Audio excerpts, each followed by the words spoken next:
As far as we know it, we're the only life that can communicate with each other and has the ability to even comprehend what life should be. No. We're the only species wild. that has knowledge of our own mortality. Like a bird doesn't know it's going to die. Insane. It's crazy. No. Everyone finds comfort differently in life. Like for me, when I was growing up, I was raised Catholic. I made my communion because I realized that like religion is meant to improve your quality of life, and I found it was hindering mine. This idea that when I die, I'll be reunited with my loved ones doesn't make me want to really live life to the fullest. Having the idea that when I die, it's like what it was before I was born makes me do things like pack my car up and drive out west, or like just live it all out in one experience because I don't know. In my life, I don't like to gamble. So it's like I would never gamble on the idea that I could just live comfortably and not do what I want to do now because I could be reassured that when I die, I'll see my dad again or my family. But that's what works for me, and what works for everyone else could be completely different.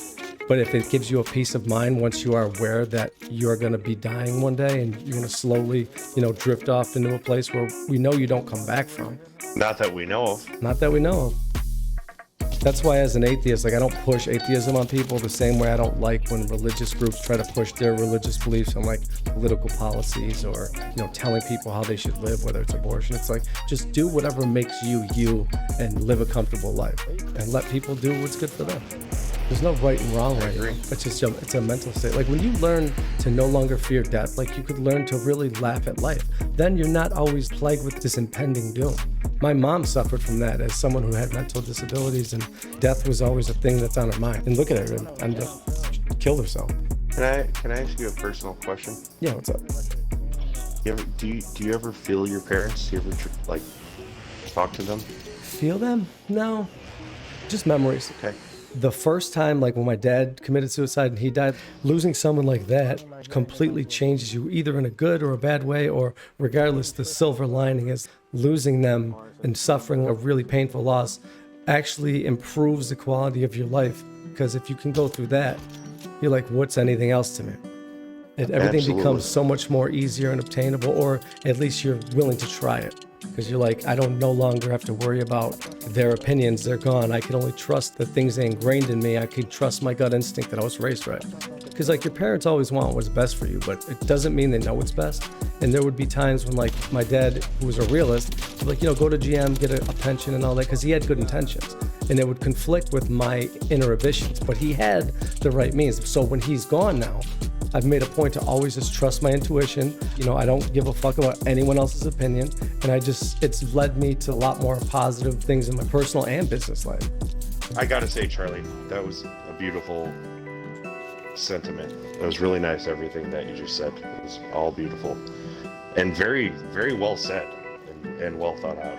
I love listening to that. That was from the heart, and I appreciate that. That was very nice.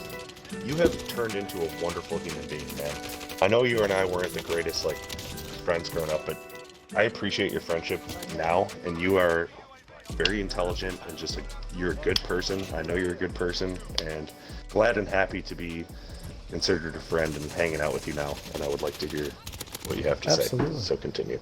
Losing my parents at a young age was definitely a tragedy, but also I gained a lot because I was only 26 at the time. So that deep introspection, losing my parents, now trusting my gut and doing things I want to do in life. For most people, they lose their parents when they're 45, 55, and they might think that their life is too far gone now to do things or try a business idea or just really live your life. There's good and bad with everything.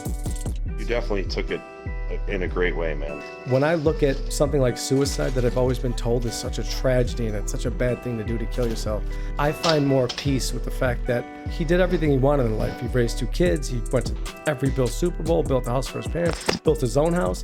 And it's like, I find more peace with the fact that at his age, at a grown man, whatever he was going through, had a hand in his own fate, as opposed to someone who might get sick with cancer or say you get hit by a drunk driver and die. But taking control of your own life and choosing when you want to leave, there's just more peace in my mindset with that than something out of your control that I've seen families get ripped apart trying to take care of that sick person and what it does to everyone that's left behind after they die.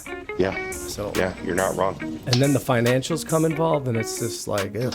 It's amazing how people come out of the woodwork when people's coffins get buried in the ground. I'll just say that.